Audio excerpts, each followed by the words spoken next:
ಸ್ನೇಹಿತರೆ, ಆ, ಎಲ್ಲರೂ ಕೂಡ ಇಂದಿನ ತರಗತಿಗೆ ಸ್ವಾಗತ. ಇಂದಿನ ತರಗತಿಯಲ್ಲಿ ಶಿಕ್ಷಕರ ನೇಮಕಾತಿ PhD, GPT ಮತ್ತು HSTR ಇದಕ್ಕೆ ಸಂಬಂಧಪಟ್ಟ ಹಾಗೆ ಪದೇ ಪದೇ ಕೇಳಲಾಗ್ತಾ ಇರತಕ್ಕಂಥ ಪ್ರಶ್ನೆಗಳು, ಆ ನೇಮಕಾತಿಗೆ ಸಂಬಂಧಪಟ್ಟ ಹಾಗೆ ಮತ್ತೆ ಡಾಕ್ಯುಮೆಂಟ್ಗಳಿಗೆ ಸಂಬಂಧಪಟ್ಟ ಹಾಗೆ ಮತ್ತೆ ಪರೀಕ್ಷೆಗಳಿಗೆ ಸಂಬಂಧಪಟ್ಟ ಹಾಗೆ ಒಂದಷ್ಟು ಗೊಂದಲಗಳನ್ನ ಇಟ್ಕೊಂಡು ಹೆಚ್ಚು ಕಡಿಮೆ ಇಲಾಖೆಯವರೇ ಒಂದು 34 ಪ್ರಶ್ನೆಗಳನ್ನ ಪದೇ ಪದೇ ಕೇಳಲಾಗ್ತಾ ಇರತಕ್ಕಂಥ ಪ್ರಶ್ನೆಗಳನ್ನ ಉತ್ತರವನ್ನು ಕೊಡುವಂಥ ಪ್ರಯತ್ನವನ್ನು ಇಲಾಖೆನೇ ಮಾಡಿದೆ ಸ್ನೇಹಿತರೆ.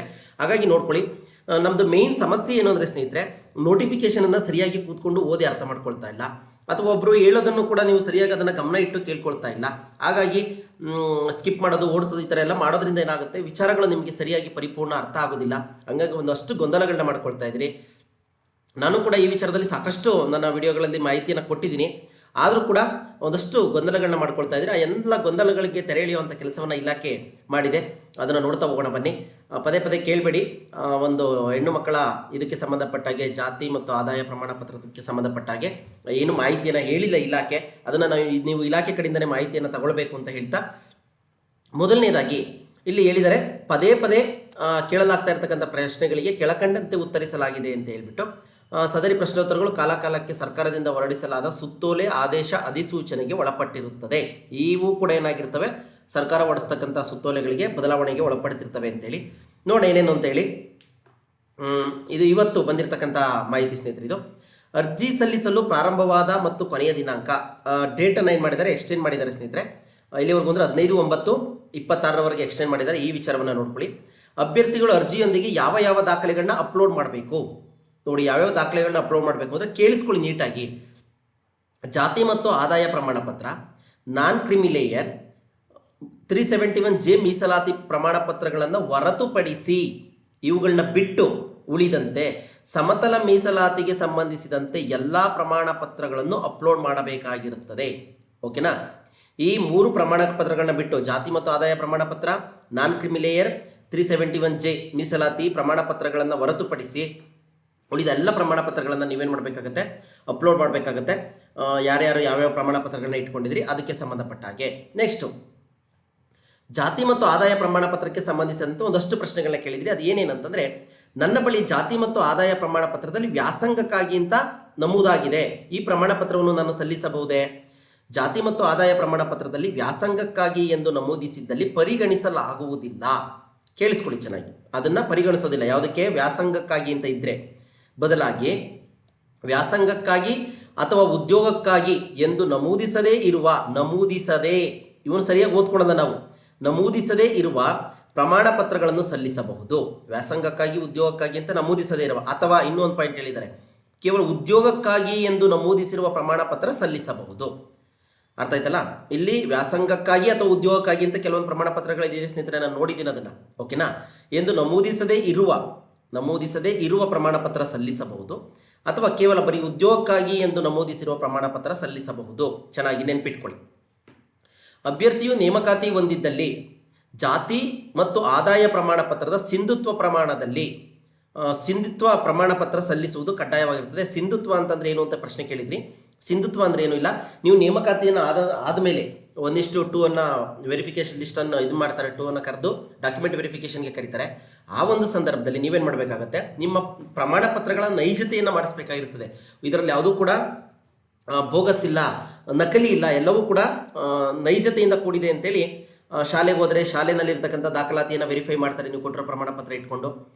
ಜಾತಿಗೆ ಹೋದಂಥ ಸಂದರ್ಭದಲ್ಲಿ ಅದನ್ನು ಕೂಡ ಏನು ಮಾಡ್ತಾರೆ, ನಿಮ್ಮ ಜಾತಿ ಕರೆಕ್ಟ್ ಇದೆಯಾ ಅಥವಾ ಸುಳ್ಳು ಜಾತಿಯನ್ನು ಮಾಹಿತಿಯನ್ನು ಕೊಟ್ಟಿದ್ದೀರಾ ಅಂತೇಳಿ ವೆರಿಫಿಕೇಶನ್ ಮಾಡ್ತಾರೆ. ಅದೇ ಸಿಂಧುತ್ವ. ಯಾವಾಗ? ಅದು ನಿಮ್ಮ ಡಾಕ್ಯುಮೆಂಟ್ ವೆರಿಫಿಕೇಶನ್ ಮಾಡುವಂಥ ಸಂದರ್ಭದಲ್ಲಿ, ನಿಮ್ಮ ಲಿಸ್ಟ್ ಸೆಲೆಕ್ಷನ್ ಆದಂಥ ಸಂದರ್ಭದಲ್ಲಿ. ನೆಕ್ಸ್ಟ್, ಇದಾದ ನಂತರ ನೇಮಕಾತಿಗೆ ಜಾತಿ ಮತ್ತು ಆದಾಯದ ಮೀಸಲಾತಿ ಕೋರಿ ಮುಖ್ಯ ಆಯ್ಕೆ ಪಟ್ಟಿಯಲ್ಲಿ ಸಾಮಾನ್ಯ ವರ್ಗದಲ್ಲಿ GM ಅಭ್ಯರ್ಥಿಯಾಗಿ ಆಯ್ಕೆಯಾದರೂ ಸಿಂಧುತ್ವ ಸಲ್ಲಿಸಬೇಕೇ? ಇದನ್ನು ಕಳೆದ ತರಗತಿಯನ್ನು ಸಾಕಷ್ಟು ಹೇಳಿದ್ದೆ ಸ್ನೇಹಿತರೆ. ನಿಮ್ಮ ಪೋಸ್ಟ್, ನಿಮ್ಮ ಕ್ಯಾಟಗರಿಗೆ ಬಿಟ್ಟು ಆ ಪೋಸ್ಟ್ ಎಲ್ಲಿ ಬರುತ್ತೆ, ನಿಮಗೆ ಎಕ್ಸ್ಟ್ರಾ ಪೋಸ್ಟ್ಗಳು GM ಅಲ್ಲಿ ಬರುತ್ತೆ ಅಂತ ಹೇಳಿದ್ದೆ. ನೀವು ಅಲ್ಗೂ ಕೂಡ ಮಾರ್ಕ್ಸ್ ಜಾಸ್ತಿ ಬಂದರೆ GM ಅಭ್ಯರ್ಥಿಯಾಗಿ ನಿಮ್ಮನ್ನ ಪರಿಗಣಿಸ್ಕೊಳ್ತಾರೆ. ಆಗ ಏನು ಮಾಡ್ತಾರೆ ಅನ್ನೋದಕ್ಕೆ ಇದು ಉತ್ತರ. ಓಕೆನಾ? ನಿಮ್ಮ ಕ್ಯಾಸ್ಟ್ ಬಿಟ್ಟು ನಿಮ್ಮ ಮಾರ್ಕ್ಸ್ ಜಾಸ್ತಿ ಬಂದಿದೆ ಅಂದರೆ ನಿಮ್ಮನ್ನ ಏನು ಮಾಡ್ತಾರೆ, GMಗೆ ಪರಿಗಣಿಸ್ತಾರೆ.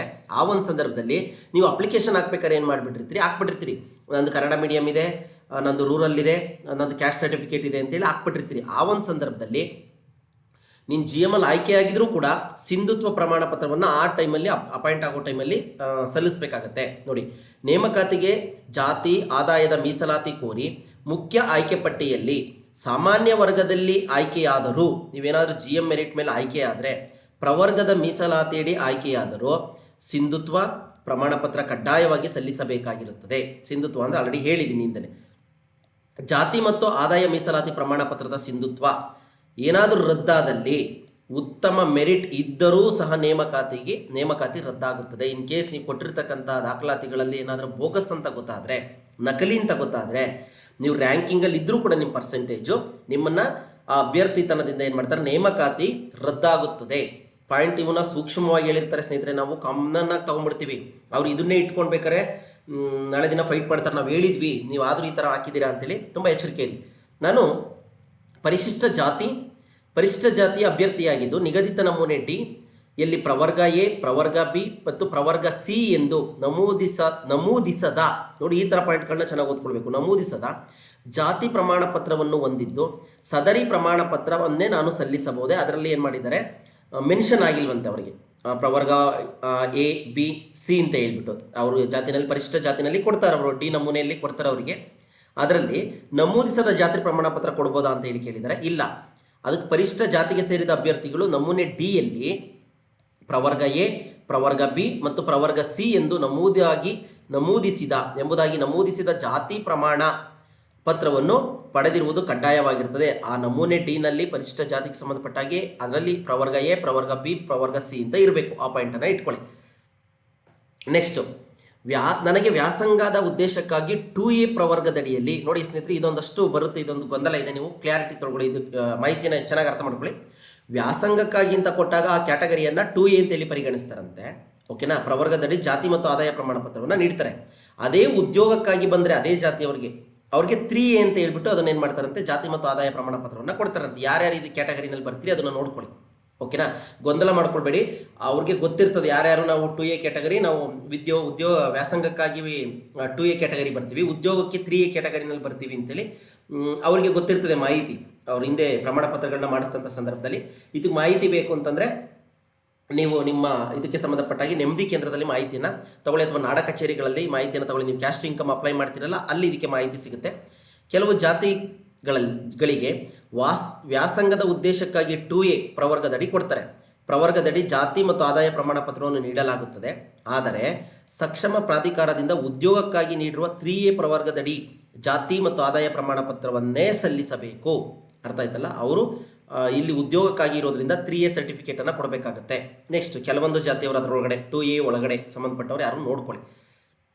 ಇನ್ನು ಕಲ್ಯಾಣ ಕರ್ನಾಟಕ ವ್ಯಾಪ್ತಿಗೆ ಬಂದಂತ ಸಂದರ್ಭದಲ್ಲಿ 371J ಮೀಸಲಾತಿಗೆ ಸಂಬಂಧಿಸಿದಂತೆ ಒಂದಷ್ಟು ಪ್ರಶ್ನೆ ಕೇಳಿದ್ದಾರೆ. ಅವರು 371J ಪ್ರಮಾಣ ಪತ್ರವನ್ನ ಹೊಂದಿರ್ತಾರಲ್ವಾ, ಅವ್ರ ಹತ್ರ ಇರುತ್ತಲ್ಲ, ಅದರಲ್ಲಿ RD ನಂಬರ್ ಇರೋದಿಲ್ವಂತೆ. ಅಂತೂ ಪ್ರಮಾಣ ಪತ್ರವನ್ನ ಸಲ್ಲಿಸಬಹುದಾ ಅಂತ ಕೇಳಿದರೆ ಇಲ್ಲ. ಅವ್ರೇನ್ ಮಾಡಿದ್ದಾರೆ, ಸಕ್ಷಮ ಪ್ರಾಧಿಕಾರದಿಂದ ನೀಡಿದ RD ನಂಬರ್ ಹೊಂದಿರುವುದು 371J ಮೀಸಲಾತಿ ಪ್ರಮಾಣವನ್ನೇ ಸಲ್ಲಿಸಬೇಕು, ಕಡ್ಡಾಯವಾಗಿರುತ್ತದೆ ಅಂತ ಹೇಳಿದ್ದಾರೆ. ಓಕೆನಾ, RD ನಂಬರ್ ಹೊಂದಿರುವ ಆ ಪತ್ರವನ್ನ ಸಲ್ಲಿಸಬೇಕಾಗಿರುತ್ತೆ. ನೆಕ್ಸ್ಟ್, HK ಸರ್ಟಿಫಿಕೇಟ್ ಅಂದ್ರೆ ಹೈದರಾಬಾದ್ ಕರ್ನಾಟಕ ಸರ್ಟಿಫಿಕೇಟ್ ಇದೆ, ಆದರೆ ನಾನು ವಿವಾಹವಾಗಿ ನಾನ್ HK ಜಿಲ್ಲೆಯ ನಿವಾಸಿಯಾಗಿರ್ತೀನಿ. ನಾನು ಇವಾಗ ಮದುವೆ ಮುಂಚೆ HK ಅಭ್ಯರ್ಥಿ ಆಗಿದ್ದೆ, ಮದುವೆ ಆದಮೇಲೆ ನಾನ್ HK ನಿವಾಸಿಯಾಗಿದ್ದೀನಿ, ನಾನು 371J ಮೀಸಲಾತಿಗೆ ಅರ್ಜಿ ಸಲ್ಲಿಸಬಹುದೇ ಅಂತ ಪ್ರಶ್ನೆ ಕೇಳಿದರೆ, ಹೌದು, RD ನಂಬರ್ ಹೊಂದಿರುವ 371J ಮೀಸಲಾತಿ ಪ್ರಮಾಣ ಪತ್ರವನ್ನು ಸಲ್ಲಿಸಿ 371J ಮೀಸಲಾತಿ ಅಡಿಯಲ್ಲಿ ಅರ್ಜಿ ಸಲ್ಲಿಸಬಹುದು. ಅರ್ಥ ಆಗ್ತಿದೆಯಲ್ಲ, ನೀವು ಸಲ್ಲಿಸಬಹುದು. ನೆಕ್ಸ್ಟ್, ನಾನು 371J ಮೀಸಲಾತಿ ಅಭ್ಯರ್ಥಿಯಾಗಿದ್ದು ಕಲ್ಯಾಣ ಕರ್ನಾಟಕೇತರ ಜಿಲ್ಲೆಗಳಲ್ಲಿ ಅರ್ಜಿ ಸಲ್ಲಿಸಬಹುದೇ ಅಂತ ಪ್ರಶ್ನೆ ಇದೆ. ಕಲ್ಯಾಣ ಕರ್ನಾಟಕೇತರ ಅವರು ಅಲ್ಲಿಂದ ಹೊರಗಡೆ ಬಂದು, ಇವಾಗ KK ಅವರು ಬಂದು ಹೊರಗಡೆ ನಾನ್ KK ನಲ್ಲಿ ಅರ್ಜಿ ಹಾಕ್ಬೋದಾ, ಅರ್ಜಿ ಸಲ್ಲಿಸಬಹುದು, ಏನು ಗೊಂದಲ ಇಲ್ಲ. ನಾನು 371J ಮೀಸಲಾತಿಯ ಅಭ್ಯರ್ಥಿಯಾಗಿದ್ದು ನಾನು ಕಲ್ಯಾಣ ಕರ್ನಾಟಕ ಜಿಲ್ಲೆಗಳಲ್ಲಿ 20% ಹುದ್ದೆಗಳಿಗೂ ಅರ್ಜಿ ಸಲ್ಲಿಸಬಹುದೇ. ಇದನ್ನ ಹೇಳಿದ್ದೆ ಸ್ನೇಹಿತರೆ ನಾನು. ಏನಂತಂದ್ರೆ ಇವಾಗ ನಿಮ್ಗೆ 80% ಕಲ್ಯಾಣ ಕರ್ನಾಟಕ ಭಾಗದಲ್ಲಿ ಏನ್ ಮಾಡಿದ್ದಾರೆ, 80% ಹುದ್ದೆಗಳನ್ನ ನಿಮಗೆ ಅಂತ ಕೊಟ್ಬಿಟ್ಟಿದ್ದಾರೆ. ಅದನ್ನ ಬಿಟ್ಟು ನೀವು 20% ಇರ್ತದಲ್ಲ, ನಾನ್ HK ಅವರು ಅದಕ್ಕೆ ಅಪ್ಲಿಕೇಶನ್ ಹಾಕೋದಕ್ಕೆ 20% ಹುದ್ದೆಗಳಿಗೆ, ಅದು ನೀವು ಕಲ್ಯಾಣ ಕರ್ನಾಟಕದವರು ಅಪ್ಲಿಕೇಶನ್ ಹಾಕೊಳ್ಬೋದಾ ಅಂತ ಪ್ರಶ್ನೆ ಕೇಳಿದ್ದಾರೆ. ಖಂಡಿತ ನೀವು ಕೂಡ ಹಾಕೊಳ್ಬೋದು, ನೀವು KKಗೂ ಹಾಕೊಳ್ಬೋದು, ಅಲ್ಲೇ 80% ಹುದ್ದೆಗಳಿಗೆ, ಮತ್ತೆ ನಿಮ್ಮ ಕೆ ಭಾಗದಲ್ಲಿ 20% ಹುದ್ದೆಗಳಿಗೆ ಮತ್ತು ನೀವು ಅಪ್ಲಿಕೇಶನ್ ಹಾಕೊಳ್ಬೋದು. ಇದು ನಿಮಗೊಂದಿರ್ತಕ್ಕಂಥ ಅಡ್ವಾಂಟೇಜು. ನಿಗದಿತ ಶುಲ್ಕದೊಂದಿಗೆ ಅರ್ಜಿ ಸಲ್ಲಿಸುವುದು, ಎಕ್ಸ್ಟ್ರಾ ಫೀಸನ್ನು ತಗೊಳ್ತಾರೆ ಅದಕ್ಕೆ, ಮಾಮೂಲಿ ಎಕ್ಸ್ಟ್ರಾ ಅಪ್ಲಿಕೇಶನ್ ಹಾಕೋದಕ್ಕೆ, ಅಲ್ಲಿ ನೀವು ಕೊಟ್ಬಿಟ್ಟು ತಗೊಳ್ಳಿ. ನಾನು ಕೆ ಅಭ್ಯರ್ಥಿ, ಅಂದರೆ ನಾನು ಕಲ್ಯಾಣ ಕರ್ನಾಟಕದ ಅಭ್ಯರ್ಥಿ ಅಲ್ಲ, ಹೊರಗಡೆ ಇದ್ದೀನಿ. ನಾನು ಕಲ್ಯಾಣ ಕರ್ನಾಟಕ ಮಿಕ್ಕುಳಿದ ವೃಂದದ 20% ಹುದ್ದೆಗಳಿಗೆ ಅರ್ಜಿ ಸಲ್ಲಿಸಬಹುದೇ ಅಂತೇಳಿ ನೋಡಿ, ಇವೆರಡಕ್ಕೂ ಕ್ಲಾರಿಟಿ ಇಲ್ಲಿ ನಿಮಗೆ ಸಿಗುತ್ತೆ.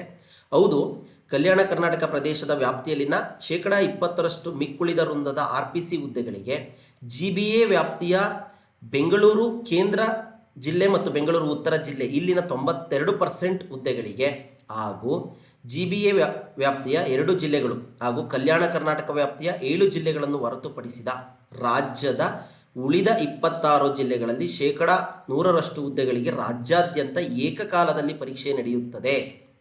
ಈ ಹುದ್ದೆಗಳಿಗೆ ರಾಜ್ಯದ ಯಾವ ಜಿಲ್ಲೆಯ ಅಭ್ಯರ್ಥಿಗಳಾದರೂ ಅರ್ಜಿ ಸಲ್ಲಿಸಬಹುದು. ಓಕೆನಾ, ಈ ಪಾಯಿಂಟನ್ನು ನೆನ್ಪಿಟ್ಕೊಳ್ಳಿ. ಈ 20% ಹುದ್ದೆಗಳಿಗೆ ಜೊತೆಗೆ ಬೆಂಗಳೂರು GBA ಕೇಂದ್ರ ಜಿಲ್ಲೆ ಮತ್ತು ಬೆಂಗಳೂರು ಉತ್ತರ ಜಿಲ್ಲೆಯ 90% ಹುದ್ದೆಗಳಿಗೆ, ಬೆಂಗಳೂರು ಇದಕ್ಕೆ ಸಂಬಂಧಪಟ್ಟಂಗೆ ಅರ್ಬನ್ನಲ್ಲಿ 92% ಹುದ್ದೆಗಳಿಗೆ, GBA ವ್ಯಾಪ್ತಿಯ 2 ಜಿಲ್ಲೆಗಳು, ಕಲ್ಯಾಣ ಕರ್ನಾಟಕ ವ್ಯಾಪ್ತಿಯ 7 ಜಿಲ್ಲೆಗಳನ್ನು ಹೊರತುಪಡಿಸಿ, ಓಕೆನಾ, ಹೊರತುಪಡಿಸಿ ರಾಜ್ಯದ ಉಳಿದ 26 ಜಿಲ್ಲೆಗಳಲ್ಲಿ ಏಕಕಾಲ ಪರೀಕ್ಷೆ ನಡೀತದೆ. ನಿಮಗೆ ಎಕ್ಸಾಮ್ ಟೈಮ್ ಟೇಬಲ್ ಅಡ್ಜಸ್ಟ್ ಆದರೆ ನೀವೇನು ಮಾಡಿ ಅಪ್ಲಿಕೇಶನ್ ಹಾಕೊಳ್ಳಿ. ನಾನು 371J ಮೀಸಲಾತಿ ಅಭ್ಯರ್ಥಿಯಾಗಿದ್ದು, ನಾನು GBA ವ್ಯಾಪ್ತಿಯ ಬೆಂಗಳೂರು ಕೇಂದ್ರ ಜಿಲ್ಲೆ ಮತ್ತು ಬೆಂಗಳೂರು ಉತ್ತರ ಜಿಲ್ಲೆ 8% ಹುದ್ದೆಗಳಿಗೆ ಅರ್ಜಿ ಸಲ್ಲಿಸಬಹುದೇ? ಖಂಡಿತ ನೀವು ಕೂಡ ಅರ್ಜಿಯನ್ನು ಸಲ್ಲಿಸಬಹುದು. ನೆಕ್ಸ್ಟ್, 371J ಮೀಸಲಾತಿ ಹೊಂದಿದ್ದು PSTR, GPSTR, HSTR ಹುದ್ದೆಗಳಿಗೆ ನಾನ್ HK ಮತ್ತು KK ಎರಡಕ್ಕೂ ಕೂಡ ಅರ್ಜಿ ಹಾಕ್ಬೋದಾ? ಅರ್ಜಿಯನ್ನು ಸಲ್ಲಿಸಬಹುದು ಅಂತ ಹೇಳಿದ್ದಾರೆ ಸ್ನೇಹಿತರೆ. ನೀವು ಅರ್ಜಿಯನ್ನು ಹಾಕ್ಕೊಳ್ಬೋದಾಗಿದೆ, ಇದೇನಷ್ಟು ನಿಮಗೆ ಗೊಂದಲ ಆಗಿಲ್ಲ. ನಾನು 371J ಮೀಸಲಾತಿ ಹೊಂದಿದ್ದು PSTR, GPSTR ಹುದ್ದೆಗೆ ಕಲಬುರಗಿ ಜಿಲ್ಲೆಯಲ್ಲಿ KK ಮತ್ತು ನಾನ್ KK ಹುದ್ದೆಗಳಿಗೆ ಅರ್ಜಿ ಸಲ್ಲಿಸಬಹುದಾ? ಸಲ್ಲಿಸಬಹುದು. ನೋಡ್ಕೊಳ್ಳಿ ಯಾರ್ಯಾರಿಗೆ ಅನ್ವಯ ಆಗುತ್ತೆ ಅಂತೇಳಿ. ನೆಕ್ಸ್ಟ್, 371J ಮೀಸಲಾತಿಯ ಪ್ರಮಾಣ ಪತ್ರದಲ್ಲಿ ವಿದ್ಯಾಭ್ಯಾಸ ಮತ್ತು ಸರ್ಕಾರಿ ಸೌಲಭ್ಯ ಎಂದಿದೆ. ಸದರಿ ಪ್ರಮಾಣ ಪತ್ರವನ್ನು 371J ಮೀಸಲಾತಿಗೆ ಪರಿಗಣಿಸುವಿರಾ? 371J ಮೀಸಲಾತಿಯ ಪ್ರಮಾಣ ಪತ್ರದಲ್ಲಿ ವಿದ್ಯಾಭ್ಯಾಸ ಮತ್ತು ಸರ್ಕಾರಿ ಸೌಲಭ್ಯ ಎಂದಿರುವುದರಿಂದ ಪರಿಗಣಿಸಲಾಗುವುದು. ಅಕ್ಸೆಪ್ಟ್ ಮಾಡ್ಕೊಳ್ತಾರೆ. ನೆಕ್ಸ್ಟ್, ಗ್ರಾಮೀಣ ಮೀಸಲಾತಿ ಕೋರಿ ಒಂದಷ್ಟು ಗೊಂದಲಗಳಿದ್ದಾವೆ ಸ್ನೇಹಿತರೆ. ಇಲ್ಲಿ ಒಂಚೂರು ಗಮನವನ್ನು ಎಲ್ಲರೂ ಕೂಡ ಕೊಡಿ. ನಾನು ಸಾಮಾನ್ಯ ಅಭ್ಯರ್ಥಿಯಾಗಿದ್ದು, ನಾನು GM ಅಭ್ಯರ್ಥಿ, ನಾನು ಯಾವುದು ಕೂಡ ಕ್ಯಾಟಗರಿನಲ್ಲಿ ಬರೋದಿಲ್ಲ. ಕ್ರಿಮಿಲೇಯರ್ ವ್ಯಾಪ್ತಿಗೆ ಅರ್ಥ ಮಾಡ್ಕೊಳ್ಳಿ, ಕುಟುಂಬದ ವಾರ್ಷಿಕ ಆದಾಯ 8 ಲಕ್ಷಕ್ಕೂ ಹೆಚ್ಚಿದೆ. ಕ್ರಿಮಿಲೇಯರ್ ವ್ಯಾಪ್ತಿಗೆ ಒಳಪಡುತ್ತೇನೆ, ಅವರು ಕ್ರಿಮಿಲೇಯರ್ಗೆ ಬರ್ತಾರೆ. ನಾನು ಗ್ರಾಮೀಣ ಮೀಸಲಾತಿ ಕೋರಬಹುದೇ? ಸಾಕಷ್ಟು ಪ್ರಶ್ನೆಯನ್ನು ಕೇಳಿದ್ರಿ, ಗೊಂದಲವನ್ನು ಮಾಡ್ಕೊಂಡಿದ್ರಿ. ಇದ್ರ ಬಗ್ಗೆ ನೋಡ್ಕೊಳ್ಳಿ. ನೀವು GM ಅಭ್ಯರ್ಥಿ, ನೀವು ಯಾವುದು ಕೂಡ ಕ್ಯಾಟಗರಿಯವರು ಅಲ್ಲ. ಓಕೆನಾ, ಉದಾಹರಣೆ ನಮ್ಮ ಭಾಷೆನಲ್ಲಿ ಹೇಳೋದಾದ್ರೆ ಅವರು ಬ್ರಾಹ್ಮಿಣ್ಸ್ ಅಂತ ಅನ್ಕೊಂಡ್ಬಿಡ್ತೀವಿ ಅಂತ ಅನ್ಕೊಳ್ಳಿ. ಓಕೆನಾ, ಹಾಗೆ ಅವರು ಕುಟುಂಬದ ಆದಾಯ 8 ಲಕ್ಷ ಆಗೋಗ್ಬಿಟ್ಟಿದೆ, ಮೀರ್ಬಿಟ್ಟಿದೆ, ಸ್ವಲ್ಪ ಶ್ರೀಮಂತರಿದ್ದಾರೆ ಅಂತ ಕಾನ್ಸೆಪ್ಟಲ್ಲಿ ಅರ್ಥ ಮಾಡ್ಕೊಳ್ಳೋಣ. ಅಂತ ಸಂದರ್ಭದಲ್ಲಿ ನಾನು ಗ್ರಾಮೀಣ ಮೀಸಲಾತಿ ಕೋರಬಹುದಾ? ಬರುವುದಿಲ್ಲ. ನೋಡಿ, ಇಲ್ಲಿ ಹೇಳಿದ್ದಾರೆ ಗ್ರಾಮೀಣ ಮೀಸಲಾತಿ ಕೆನೆ ಪದರ ನೀತಿ ಕ್ರಿಮಿಲೇಯರ್ ಪಾಲಿಸಿ ಅನ್ವಯಿಸುವುದರಿಂದ ಗ್ರಾಮೀಣ ಮೀಸಲಾತಿ ಕ್ಲೇಮು ಮಾಡಲು ಬರುವುದಿಲ್ಲ. ನಿಮ್ಮಲ್ಲಿ ಏನಾದರೂ ನೀವು GM ಅಭ್ಯರ್ಥಿ ಆಗಿದ್ದು 8 ಲಕ್ಷ ಆದಾಯ ಮೀರಿದೆ ಅಂದರೆ ನೀವು ಗ್ರಾಮೀಣ ಮೀಸಲಾತಿ ಕೋರೋದಕ್ಕೆ ಬರೋದಿಲ್ಲ. ಚೆನ್ನಾಗಿ ಅರ್ಥ ಮಾಡ್ಕೊಳ್ಳಿ ಈ ಪಾಯಿಂಟ್ಗಳನ್ನ. ನೆಕ್ಸ್ಟು, ನಾನು ಸಾಮಾನ್ಯ ಅಭ್ಯರ್ಥಿ ಅಂದರೆ GM ಕ್ರಿಮಿಲೇಯರ್ ವ್ಯಾಪ್ತಿಗೆ ಇದ್ದು ಕುಟುಂಬದ ವಾರ್ಷಿಕ ಆದಾಯ 8 ಲಕ್ಷಕ್ಕೂ ಕಡಿಮೆ ಇದೆ. ನೋಡಿ, ನನಗೆ ಬಡವರು, ಸ್ವಲ್ಪ ನಾವು ಬ್ರಾಹ್ಮಣನಲ್ಲಿ ಬಡವರು ಅನ್ಕೊಳ್ಳೋಣ, ಸ್ವಲ್ಪ ನಮ್ದು ಆದಾಯ ಕಡಿಮೆ ಇದೆ 8 ಲಕ್ಷಕ್ಕಿಂತ. ನಾನು ಗ್ರಾಮೀಣ ಮೀಸಲಾತಿ ಕೋರಬಹುದೇ? 8 ಲಕ್ಷಕ್ಕಿಂತ ಆದಾಯ ಕಡಿಮೆ ಇರೋರು. ಸಾಮಾನ್ಯ ವರ್ಗಕ್ಕೆ ಸೇರಿದ ಅಭ್ಯರ್ಥಿಯು, GM ಅಭ್ಯರ್ಥಿಯು ಕುಟುಂಬದ ಆದಾಯ 8 ಲಕ್ಷಕ್ಕೂ ಕಡಿಮೆ ಇದ್ದಲ್ಲಿ ಮೇಲು ಸ್ತರಕ್ಕೆ ಸೇರಿಲ್ಲದ ಬಗ್ಗೆ ನಮ್ಮ ಶ್ರೀಮಂತರಲ್ಲ ಅಂತ ಹೇಳಿ ನಾನ್ ಕ್ರಿಮಿಲೇಯರ್ ಸರ್ಟಿಫಿಕೇಟ್ ಅನ್ನ ತಗೊಳ್ಬೇಕಾಗತ್ತೆ. ಇವಾಗ ಗೊತ್ತಾಯ್ತು ನಿಮಗೆ, 8 ಲಕ್ಷಕ್ಕಿಂತ ನಮ್ದು ಆದಾಯ ಕಡಿಮೆ ಇದೆ ಅಂತಂದ್ರೆ ನೀವೇನ್ ಮಾಡಬೇಕಾಗತ್ತೆ? ಒಂದು ಸರ್ಟಿಫಿಕೇಟ್ ತಗೊಳ್ಬೇಕಾಗತ್ತೆ. ಏನಂತ ಹೇಳಿ? ನಾನ್ ಕ್ರಿಮಿಲೇಯರ್ ಅಂತ ಹೇಳಿ, ಅದನ್ನ ನಮೂನೆ 1ರಲ್ಲಿ ಅಂತ ಹೇಳಿದ್ದಾರೆ. RD ನಂಬರ್ ಹೊಂದಿರುವ, RD ನಂಬರ್ ಇರಬೇಕಾದ್ರಲ್ಲಿ ಪ್ರಮಾಣ ಪತ್ರವನ್ನು ತಹಶೀಲ್ದಾರರವರಿಂದ ಪಡೆದು ಸಲ್ಲಿಸಬೇಕು. GM ಅಭ್ಯರ್ಥಿ ಆಗಿದ್ರು, ನಿಮ್ಮಲ್ಲಿ ಏನಾದರೂ ನೀವು ಹಳ್ಳಿ ಕಡೆ ಓದಿ ರೂರಲ್ಲಿ ಸರ್ಟಿಫಿಕೇಟು ಇದ್ರೆ ನಿಮ್ಮದು, ನೀವೇನು ಮಾಡಬೇಕಾಗತ್ತೆ? ನಾವು ಕ್ರಿಮಿಲೇಯರ್ಗೆ ಬರೋದಿಲ್ಲ, ನಾನ್ ಕ್ರಿಮಿಲೇಯರ್ ನಾವು ಅಂತ ಹೇಳಿ ಏನು ಮಾಡಬೇಕು? ನೀವು ತಹಶೀಲ್ದಾರರವರಿಂದ ನಮೂನೆ 1ರಲ್ಲಿ ಸರ್ಟಿಫಿಕೇಟ್ ಸಲ್ಲಿಸಬೇಕು. ಇನ್ನೊಂದು ಪಾಯಿಂಟ್ ನೋಡ್ಕೊಳ್ಳಿ, ಇವಾಗ ಎಲ್ಲರಿಗೂ ಕಾಮನ್ ಆಗಿ ಬರುತ್ತೆ. ನಾನು ಹಿಂದುಳಿದ ವರ್ಗಗಳಿಗೆ ಸೇರಿದ, ಹಿಂದುಳಿದ ವರ್ಗ ಅಂದರೆ OBC 2A, 2B, 3A ಮತ್ತು 3B ಅಭ್ಯರ್ಥಿಯಾಗಿದ್ದು ನನ್ನ ಕುಟುಂಬದ ವಾರ್ಷಿಕ ಆದಾಯ 8 ಲಕ್ಷಕ್ಕೂ ಹೆಚ್ಚಿದೆ. ನನ್ನ ಕುಟುಂಬದ ಆದಾಯ ಏನಾಗಿದೆ? ನಾವು OBC ನಲ್ಲಿ ಇದ್ದೀವಿ, ಬಟ್ ನಮ್ಮ ಕುಟುಂಬದ ಆದಾಯ ಏನಾಗಿದೆ? 8 ಲಕ್ಷ ಕ್ರಾಸ್ ಆಗಿಬಿಟ್ಟಿದೆ. ನಾನು ಗ್ರಾಮೀಣ ಮೀಸಲಾತಿ ಕೋರಬಹುದೇ? ಗ್ರಾಮೀಣ ಮೀಸಲಾತಿಗೆ ಕೆನೆ ಪದರ ನೀತಿ ಕ್ರಿಮಿ ಲೇಯರ್ ಪಾಲಿಸಿ ಅನ್ವಯಿಸುವುದರಿಂದ ಗ್ರಾಮೀಣ ಮೀಸಲಾತಿ ಕ್ಲೇಮು ಮಾಡಲು ಬರುವುದಿಲ್ಲ. ಚೆನ್ನಾಗಿ ನೆನ್ಪಿಟ್ಕೊಳ್ಳಿ, ಕ್ಲೇಮು ಮಾಡಲು ಬರುವುದಿಲ್ಲ. ನಿಮ್ಮ ಆದಾಯ 8 ಲಕ್ಷ ಕ್ರಾಸ್ ಆಗಿದೆ ಅಂದರೆ OBC ಅಭ್ಯರ್ಥಿಗಳಿಗೆ ನೀವು ಗ್ರಾಮೀಣ ಕೂಡ ಕ್ಲೇಮ್ ಮಾಡೋದಕ್ಕೆ ಬರುವುದಿಲ್ಲ. ಚೆನ್ನಾಗಿ ಅರ್ಥ ಮಾಡ್ಕೊಳ್ಳಿ. ನಾನು ಪರಿಶಿಷ್ಟ ಜಾತಿ, ಪರಿಶಿಷ್ಟ ಪಂಗಡ, ಪ್ರವರ್ಗ 1 ಅಭ್ಯರ್ಥಿಯಾಗಿದ್ದು ನನಗೆ ಕ್ರಿಮಿಲೇಯರ್ ನೀತಿ ಅನ್ವಯಿಸುತ್ತದೆಯೇ? ಗ್ರಾಮೀಣ ಮೀಸಲಾತಿ ಕೋರಬಹುದೇ? ನನಗೆ 8 ಲಕ್ಷ ಆದಾಯ ಮೀರಿಬಿಟ್ಟಿದೆ ಪರಿಶಿಷ್ಟ ಜಾತಿ, ಪಂಗಡ ಮತ್ತು ಪ್ರವರ್ಗ 1ರಲ್ಲಿ. ಇದಕ್ಕೆ ನೋಡೋಣ ಏನು ಆನ್ಸರ್ ಹೇಳಿದ್ದಾರೆ. ಪರಿಶಿಷ್ಟ ಜಾತಿ, ಪರಿಶಿಷ್ಟ ಪಂಗಡ, ಪ್ರವರ್ಗ 1ರ ಅಭ್ಯರ್ಥಿಗಳಿಗೆ ಆದಾಯ ಮಿತಿ ಪಡಿಸಿಲ್ಲದಿರುವುದರಿಂದ, ಅವ್ರಿಗೆ ಆದಾಯ ಮಿತಿಯನ್ನು ನಿಗದಿಪಡಿಸಿರುವುದಿಲ್ಲವಾದ್ದರಿಂದ ಗ್ರಾಮೀಣ ಮೀಸಲಾತಿ ಕೋರಿದ ಅಭ್ಯರ್ಥಿಗಳಿಗೆ ಕ್ರಿಮಿಲೇಯರ್ ನೀತಿ ಅನ್ವಯಿಸುವುದಿಲ್ಲ. ಓಕೆನಾ? ನಾನೆಲ್ಲೋ ಒಂದು ಕಡೆ ಅಬ್ಸರ್ವ್ ಮಾಡಿದಾಗಾಯ್ತು ಸ್ನೇಹಿತರೆ. ಅಪ್ಲಿಕೇಶನ್ ಹಾಕ್ಬೇಕಾದ್ರೆ ಅದೇನೋ 10 ಲಕ್ಷ ಆದಾಯ ಅಂತಿದೆ ಅಂತ ಏನೋ ನೋಡಿದಾಗಾಯ್ತು ಒಂದ್ಸಲ ಅದನ್ನು ನೋಡ್ಕೊಳ್ಳಿ. ನಿಮಗೇನೋ ಅದಿಷ್ಟೇ ಅಂತೇಳಿ ಏನು ಮೆನ್ಷನ್ ಇರೋದಿಲ್ಲ, ಕ್ರಿಮಿಲೇಯರ್ ನೀತಿ ನಿಮಗೆ ಬರೋದಿಲ್ಲ. ನೀವು ಅಪ್ಲಿಕೇಶನ್ನ ಹಾಕೊಳ್ಬಹುದಾಗಿದೆ. ಕೋರಿದ ಅಭ್ಯರ್ಥಿ ಕ್ರಿಮಿಲೇಯರ್ ನೀತಿ ಅನ್ವಯಿಸುವುದಿಲ್ಲ. ಓಕೆನಾ? ನೆಕ್ಸ್ಟ್ ಇದಾದಮೇಲೆ ನಾನು ಸಾಮಾನ್ಯ ವರ್ಗ GM ಅಭ್ಯರ್ಥಿ ಅಂದರೆ ಬ್ರಾಹ್ಮಣ ಅನ್ಕೊಳ್ಳಿ. GM ಅಭ್ಯರ್ಥಿಯಾಗಿದ್ದು ವಾರ್ಷಿಕ 8 ಲಕ್ಷಕ್ಕೂ ಹೆಚ್ಚು ಆದಾಯ ಹೊಂದಿ ಕೆನೆ ಪದರ ಮಿತಿಗೆ ಒಳಪಟ್ಟಿರುತ್ತೇನೆ. ಕ್ರಿಮಿಲೇಯರ್ ಗ್ರಾಮೀಣ ಮೀಸಲಾತಿ ಹೊರತುಪಡಿಸಿ ಉಳಿದ ಸಮತಲ ಮೀಸಲಾತಿಯಾದ ಮಾಜಿ ಸೈನಿಕ, ಕನ್ನಡ ಮಾಧ್ಯಮ, ಅಂಗವೈಕಲ್ಯ, ಯೋಜನಾ ನಿರಾಶ್ರಿತ, ತೃತೀಯ ಲಿಂಗಿ ಮೀಸಲಾತಿ ಕೋರಬಹುದೇ? ನಾನು ಗ್ರಾಮೀಣ ಮೀಸಲಾತಿ ಬಿಟ್ಬಿಡ್ತೀವಿ. ಏನಕ್ಕೆ ಇದನ್ನು ಹೇಳಿದ್ದಾರೆ ಅಂದರೆ ಸ್ನೇಹಿತರೆ, ಹೆಚ್ಚಿನ ಅಲ್ಲಿಗೆ ನೋಡಿ ಇದೊಂದು ಕ್ಲಾರಿಟಿಯನ್ನು ತಗೊಳ್ಳಿ. ಓಕೆನಾ? ಇದೊಂದು ಸೂಕ್ತವಾದಂಥ ವಿಚಾರ. ಇವಾಗ ನಾನು ಸಾಮಾನ್ಯ ವರ್ಗಕ್ಕೆ ಬಂದ್ಬಿಟ್ಟಿರ್ತೀನಿ ಅಂತ ಅನ್ಕೊಳ್ಳಿ. ಅಲ್ಲಿ ಏನಾಗುತ್ತೆ, 8 ಲಕ್ಷ ಆದಾಯ ಮೀರ್ಬಿಟ್ಟಿದೆ, ನಾನು ಗ್ರಾಮೀಣ ಕೋಟಾವನ್ನು ಕ್ಲೈಮ್ ಮಾಡೋಕ್ಕೆ ಬರೋದಿಲ್ಲ. ಅದನ್ನು ಬಿಟ್ಟು ನೀವು ಮಾಜಿ ಸೈನಿಕ, ಕನ್ನಡ ಮಾಧ್ಯಮ, ಅಂಗವೈಕಲ್ಯ ಮತ್ತು ಯೋಜನಾ ನಿರಾಶ್ರಿತ, ತೃತೀಯ ಲಿಂಗಿ ಮೀಸಲಾತಿಯನ್ನು ಕೋರಬಹುದೇ ಅಂತೇಳಿ. ವಾರ್ಷಿಕ 8 ಲಕ್ಷಕ್ಕೂ ಹೆಚ್ಚು ಆದಾಯ ಹೊಂದಿ ಕೆನೆ ಪದರ ಮಿತಿಗೆ ಕ್ರಿಮಿಲೇಯರ್ಗೆ ಒಳಪಡುವ ಸಾಮಾನ್ಯ ವರ್ಗ GM ಅಭ್ಯರ್ಥಿಗಳಿಗೆ ಮಾತ್ರ ಇದು.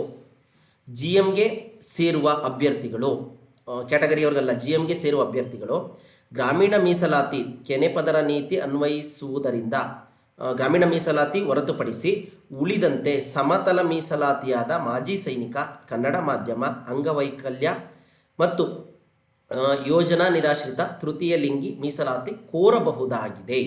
GM ಅಭ್ಯರ್ಥಿಗಳಿಗೆ ಮಾತ್ರ ಇದು. ಓಕೆನಾ ಸರ್? ನಾನು 2A ಪ್ರವರ್ಗಕ್ಕೆ ಸೇರಿದ್ದು 1ನೇ ತರಗತಿಯಿಂದ 10ನೇ ತರಗತಿವರೆಗೆ ಗ್ರಾಮೀಣ ಪ್ರದೇಶದಲ್ಲಿ ವ್ಯಾಸಂಗ ಮಾಡಿದ್ದೇನೆ. ನನ್ನ ತಂದೆಯವರು ಸರ್ಕಾರಿ ನೌಕರಿಯಲ್ಲಿದ್ದು ವಾರ್ಷಿಕ ಆದಾಯ 8 ಲಕ್ಷಕ್ಕಿಂತ ಹೆಚ್ಚಿರುತ್ತದೆ. ನಾನು ಸಾಮಾನ್ಯ GM ವರ್ಗದಲ್ಲಿ ಗ್ರಾಮೀಣ ಅಭ್ಯರ್ಥಿ ಮೀಸಲಾತಿ ಪಡ್ಕೊಳ್ಬೋದಾ? ಇಲ್ಲ. ಗ್ರಾಮೀಣ ಮೀಸಲಾತಿ ಕೆನೆ ಪದರ ನೀತಿ ಅನ್ವಯಿಸುವುದರಿಂದ ಅಭ್ಯರ್ಥಿಯು ಕುಟುಂಬದ ವಾರ್ಷಿಕ ಆದಾಯ 8 ಲಕ್ಷಕ್ಕೂ ಹೆಚ್ಚಿದ್ದಲ್ಲಿ ಗ್ರಾಮೀಣ ಮೀಸಲಾತಿಯನ್ನು ಕೋರಲು ಅವಕಾಶವಿರುವುದಿಲ್ಲ. ಓಕೆನಾ? ಕ್ಲಿಯರ್ ಆಯ್ತು ಇವಾಗ ನಿಮಗೆ, ತಂದೆದೋ ಅಥವಾ ಗಂಡಂದೇನಾದರೂ ಇದ್ದರೆ. ನೆಕ್ಸ್ಟು ಶೈಕ್ಷಣಿಕ ವಿದ್ಯಾರ್ಹತೆಗೆ ಸಂಬಂಧಪಟ್ಟಾಗ ಒಂದಷ್ಟು ಪ್ರಶ್ನೆಗಳು ಸ್ನೇಹಿತರೆ. ನಾನು GPT ಹುದ್ದೆಯ ಆಕಾಂಕ್ಷಿಯಾಗಿದ್ದೀನಿ. ಪದವಿಯಲ್ಲಿ ಸರಾಸರಿ ಅಂಕಗಳನ್ನು ಗಳಿಸಿರಬೇಕೆ ಅಥವಾ ನಿಗದಿತ ಹುದ್ದೆಯ ವಿಷಯಕ್ಕೆ ನಿಗದಿಪಡಿಸಿದ ಸಮೂಹದ ವಿಷಯಗಳಲ್ಲಿ 50% ಗಳಿಸಿರಬೇಕೆ ಅಂತ ಒಂದು ಪ್ರಶ್ನೆಯನ್ನು ಕೇಳಿದ್ದಾರೆ. ಪದವಿಯಲ್ಲಿ ಒಟ್ಟಾರೆಯಾಗಿ ಸರಾಸರಿ 50ರಷ್ಟು ಅಂಕಗಳನ್ನು ಪಡೆದಿರಬೇಕು. ಸರಾಸರಿ, ಇಲ್ಲಿ ಸಬ್ಜೆಕ್ಟ್ ವೈಸ್ ಅಂತ ಏನು ಹೇಳಿಲ್ಲ ಸ್ನೇಹಿತರೆ, ಅದನ್ನು ಚೆನ್ನಾಗಿ ಅರ್ಥ ಮಾಡ್ಕೊಳ್ಳಿ ನೀವು. ನಾನು ನಾನು ಪ್ರಾಥಮಿಕ ಶಾಲಾ ಶಿಕ್ಷಕ PST, ಪದವೀಧರ ಪ್ರಾಥಮಿಕ ಶಾಲಾ ಶಿಕ್ಷಕ GPT ಮತ್ತು ಪ್ರೌಢಶಾಲಾ ಸಹಶಿಕ್ಷಕ AM ಈ 3 ವೃಂದಗಳಿಗೆ ವಿದ್ಯಾರ್ಹತೆಯನ್ನು ಹೊಂದಿದ್ದೇನೆ. ನಾನು ಈ 3 ವೃಂದದ ಹುದ್ದೆಗಳಿಗೆ ಒಂದೇ ಜಿಲ್ಲೆಯಲ್ಲಿ ಅರ್ಜಿ ಸಲ್ಲಿಸಬೇಕೇ? ನೀವು ಒಂದೇ ಜಿಲ್ಲೆಯಲ್ಲೂ ಹಾಕೋಬೋದು, ಬೇರೆ ಬೇರೆ ಜಿಲ್ಲೆಯಲ್ಲೂ ಹಾಕೋಬೋದು, ಬೇರೆ ಬೇರೆ ಪೋಸ್ಟಿಗೆ. ಪ್ರಾಥಮಿಕ ಶಾಲಾ ಶಿಕ್ಷಕ PST, ಪದವೀಧರ ಪ್ರಾಥಮಿಕ ಶಾಲಾ ಶಿಕ್ಷಕ GPT ಮತ್ತು ಪ್ರೌಢಶಾಲಾ AM ಶಿಕ್ಷಕ ಈ 3 ಹುದ್ದೆಗಳಿಗೆ ವಿದ್ಯಾರ್ಹತೆಯನ್ನು ಹೊಂದಿರುವ ಅಭ್ಯರ್ಥಿಗಳು ತಾನು ಇಚ್ಛೆಯಂತೆ ಬೇರೆ ಬೇರೆ ವೃಂದಕ್ಕೆ ಬೇರೆ ಬೇರೆ ಜಿಲ್ಲೆಯಲ್ಲಿ ಅರ್ಜಿ ಸಲ್ಲಿಸಬಹುದು. ಆದರೆ ಒಂದು ವೃಂದಕ್ಕೆ ಒಂದು ಜಿಲ್ಲೆಯಲ್ಲಿ ಆಯ್ಕೆ ಮಾಡಿಕೊಳ್ಳಬೇಕಿರುತ್ತದೆ. ಓಕೆನಾ? ನೆಕ್ಸ್ಟು, ಇದನ್ನ ಆಲ್ರೆಡಿ ಹಿಂದೆ ಸಾಕಷ್ಟು ಸಲ ಹೇಳಿದ್ದೀನಿ. GPT ಕನ್ನಡ ಭಾಷಾ ವಿಷಯದ ಹುದ್ದೆಗೆ ಪದವಿಯಲ್ಲಿ ಕನ್ನಡ ಭಾಷೆಯನ್ನು ಐಚ್ಛಿಕವಾಗಿ 3 ವರ್ಷಗಳು ಅಧ್ಯಯನ ಮಾಡಿರಬೇಕೆ ಅಥವಾ ಪದವಿಯಲ್ಲಿ ಭಾಷೆಯನ್ನಾಗಿ ಅಧ್ಯಯನ ಮಾಡಿದರೆ ಸಾಕಾಗ್ತದೆ? ಅಂದರೆ ಜನರಲ್ ಆಗಿ ನಾವು ಕನ್ನಡ ಇಂಗ್ಲೀಷ್ ಓದ್ಬಿಡ್ತೀವಿ, ಆಮೇಲೆ history, economics, geography, history, economics, political science ಈ ರೀತಿ ಓದಿರ್ತೀವಿ. ಅದು ಉತ್ತರ ಏನು ಹೇಳ್ತಾರೆ, GPT ಕನ್ನಡ ಭಾಷಾ ವಿಷಯದ ಹುದ್ದೆಗೆ ಅರ್ಜಿ ಸಲ್ಲಿಸಲು ಬಯಸುವ ಅಭ್ಯರ್ಥಿಯು ಪದವಿಯಲ್ಲಿ ಕನ್ನಡ ಭಾಷೆಯನ್ನು ಐಚ್ಛಿಕವಾಗಿ ಆಪ್ಷನಲ್ ಆಗಿ ಓದಿರಬೇಕು. ಜನರಲ್ ಕನ್ನಡ, ಜನರಲ್ ಇಂಗ್ಲೀಷ್ ಬಿಟ್ಟು ನಾವು HEP ಹೇಗೆ ಓದ್ತೀವೋ, HEG ಹೇಗೆ ಓದ್ತೀವೋ ಹಾಗೆ HEK ಓದಿರಲೇಬೇಕು. 3 ವರ್ಷಗಳು ಅಧ್ಯಯನ ಮಾಡಿರುವುದು ಕಡ್ಡಾಯವಾಗಿರುತ್ತದೆ. ಕ್ಲಿಯರ್? ನಾನು ಪದವಿಯನ್ನು ಕನ್ನಡ ಮಾಧ್ಯಮದಲ್ಲಿ ಅಧ್ಯಯನ ಮಾಡಿದ್ದು. ನೋಡಿ ಸ್ನೇಹಿತರೆ, ಇದಕ್ಕೆ ಸಾಕಷ್ಟು ನಾನು ಹೇಳಿದ್ದೆ ಸ್ನೇಹಿತರೆ ನಿಮಗೆ. ಹೈಸ್ಕೂಲಿಗೆ ಸಂಬಂಧಪಟ್ಟ ಹಾಗೆ ಕನ್ನಡ ಮಾಧ್ಯಮ, ಆಂಗ್ಲ ಮಾಧ್ಯಮ ಹುದ್ದೆಗಳು ಅಂತ ವಿಂಗಡಿಸ್ಬಿಟ್ಟಿದ್ದಾರೆ ಹಾಗೆ ಹೀಗೆ ಅಂತೇಳಿ ಸರಿಯಾಗಿ ಅರ್ಥ ಮಾಡ್ಕೊಳ್ಳೋದಲ್ಲೇ ಸ್ನೇಹಿತರೆ ಸಾಕಷ್ಟು ಗೊಂದಲಗಳಿಗೆ ಒಳಗಾಗ್ತೀವಿ. ನಾನು ಹೇಳಿದ್ದೀನಿ, ಇದ್ರ ಬಗ್ಗೆನೂ ಕೂಡ ಹೇಳ್ತೀನಿ ಬನ್ನಿ. ನಾನು ಪದವಿಯನ್ನು ಕನ್ನಡ ಮಾಧ್ಯಮದಲ್ಲಿ ಅಧ್ಯಯನ ಮಾಡಿದ್ದೀನಿ. ನಾನು ಡಿಗ್ರಿನ ಕನ್ನಡ ಮೀಡಿಯಮಲ್ಲಿ ಓದ್ಬಿಟ್ಟಿದ್ದೀನಿ. ಪ್ರೌಢಶಾಲಾ ಶಿಕ್ಷಕರ ನೇಮಕಾತಿಯ ಕೋರ್ ವಿಷಯಕ್ಕೆ ಕೋರ್ ವಿಷಯ ಅಂತಂದ್ರೆ ಏನದು? ವಿಜ್ಞಾನ ಮತ್ತೆ ಸಮಾಜ, ಇವು ಕೋರ್ ವಿಷಯಗಳು. ಗಣಿತ, ಸಮಾಜ, ವಿಜ್ಞಾನ, ಗಣಿತ ಕೋರ್ ವಿಷಯ ಅಂತ ಹೇಳಿ ಕರಿತೀವಿ. Language 3: Kannada, English, Hindi. Core ವಿಷಯಕ್ಕೆ ಅಂದರೆ ಕಲಾ ಕನ್ನಡ ಆಂಗ್ಲ ಮಾಧ್ಯಮ, ಜೀವ ವಿಜ್ಞಾನ ಆಂಗ್ಲ ಮಾಧ್ಯಮ ಹುದ್ದೆಗೆ ಅರ್ಜಿ ಸಲ್ಲಿಸಬಹುದೇ ಅಂತ ನಿಮ್ಮ ಪ್ರಶ್ನೆ ಆಗಿತ್ತು. ಸಾಕಷ್ಟು ಜನ ಕೇಳ್ತಾ ಇದ್ರಿ. ಹೌದು ಸ್ನೇಹಿತರೆ, ಸಲ್ಲಿಸಬಹುದು ಅಂತ ಹೇಳಿದೆ. ಅದಕ್ಕೆ ಕ್ಲಾರಿಟಿ ಇಲಾಖೆ ಕೊಟ್ಟಿದೆ, ಬನ್ನಿ ನೋಡೋಣ. ಇಂಗ್ಲಿಷ್ ಭಾಷೆಯನ್ನು ಪದವಿಯಲ್ಲಿ ಒಂದು ಭಾಷೆಯನ್ನಾಗಿ ಅಧ್ಯಯನ ಮಾಡಿರಬೇಕು. ಇಂಗ್ಲಿಷ್ ಭಾಷೆಯನ್ನು ಪದವಿಯಲ್ಲಿ ಒಂದು ಭಾಷೆಯನ್ನಾಗಿ ಅಧ್ಯಯನ ಮಾಡಿರಬೇಕು. ಓದಿದೀವಲ್ವ ಕಾಮನ್ ಆಗಿ ಇಂಗ್ಲಿಷ್ ಭಾಷೆಯನ್ನ, ಅಥವಾ ಅದು ಓದಿಲ್ಲ ಅಂತ ಇಟ್ಕೊಳ್ಳಿ, ಅಥವಾ SSLCಯಲ್ಲಿ ಆಂಗ್ಲ ಭಾಷೆಯನ್ನು ಪ್ರಥಮ ಅಥವಾ ದ್ವಿತೀಯ ಭಾಷೆಯನ್ನಾಗಿ ಅಧ್ಯಯನ ಮಾಡಿರಬೇಕು. SSLCನಲ್ಲಂತೂ ಓದಿದೀವಲ್ಲಪ್ಪ, ಕ್ಲಿಯರಾ? ಅಥವಾ ಅದನ್ನೂ ಮಾಡ್ಕೊಂಡಿಲ್ಲ ಅಂದ್ಕೊಳ್ಳಿ, SSLCಯನ್ನು ಅಥವಾ ಪದವಿಯನ್ನು ಇಂಗ್ಲಿಷ್ ಮಾಧ್ಯಮದಲ್ಲಿ ಅಧ್ಯಯನ ಮಾಡಿರಬೇಕು. ಇಂಗ್ಲಿಷ್ ಮೀಡಿಯಮಲ್ಲಾದರೂ ಓದಿರಿ, ಕನ್ನಡ ಮೀಡಿಯಮಲ್ಲಾದರೂ ಓದಿರಿ. SLC ಮಟ್ಟದಲ್ಲಿ ಫಸ್ಟ್ ಲ್ಯಾಂಗ್ವೇಜ್, ಸೆಕೆಂಡ್ ಲ್ಯಾಂಗ್ವೇಜ್ ಆಗಿ ನೀವು ಕನ್ನಡ ಇಂಗ್ಲಿಷ್ ಓದಿದ್ರೆ, ಡಿಗ್ರಿನಲ್ಲಿ ಕಾಮನ್ ಆಗಿ ಓದಿರ್ತೀವಿ ನಾವು.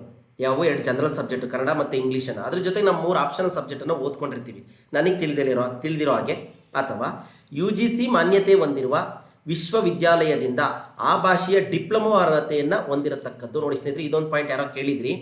UGC ಮಾನ್ಯತೆ ಪಡೆದಂತಹ ಯೂನಿವರ್ಸಿಟಿ ಗ್ರಾಂಟ್ ಕಮಿಷನ್ ಇಂದ ಮಾನ್ಯತೆ ಹೊಂದಿರುವ ವಿಶ್ವವಿದ್ಯಾಲಯದಿಂದ ಆ ಭಾಷೆಯ, ಯಾರೋ ಕಂಪ್ಯೂಟರ್ ಟೀಚರ್ ಕೇಳಿದ್ರಿ ಸರ್ ಅಪ್ಲೈ ಮಾಡ್ಬೋದಾ ಅಂತೇಳಿ, ಅದಕ್ಕೆ ಸಂಬಂಧಪಟ್ಟಾಗೆ ಆ ಭಾಷೆಯ ಡಿಪ್ಲೊಮಾ ಅರ್ಹತೆ ಹೊಂದಿರತಕ್ಕದ್ದು. ಇಲ್ಲಿ KEA ಅವ್ರ ಬಗ್ಗೆ ಹೇಳಿದ ಸ್ನೇಹಿತರೆ. UGC ಮಾನ್ಯತೆ ಪಡೆದಿರತಕ್ಕಂಥ ವಿಶ್ವವಿದ್ಯಾಲಯದಿಂದ ಡಿಪ್ಲೊಮಾ ಕೋರ್ಸ್ ಮಾಡಿರಬೇಕು ಅಂತ ಹೇಳ್ತಿದ್ದಾರೆ, ನೋಡ್ಕೊಳ್ಳಿ.